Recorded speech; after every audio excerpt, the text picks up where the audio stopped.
How to change location on Amazon Flex. Now, the very first thing that you need to do first before changing your location on Amazon Flex is by visiting their official website, which is going to be the flex.amazon.com, and click this option here that says locations.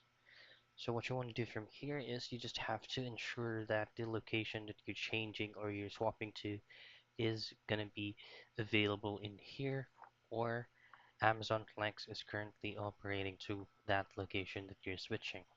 So there is actually no instant button that you can just simply press for you to be able to change um, addresses or change location in Amazon Flex. What you need to do is just to submit a request.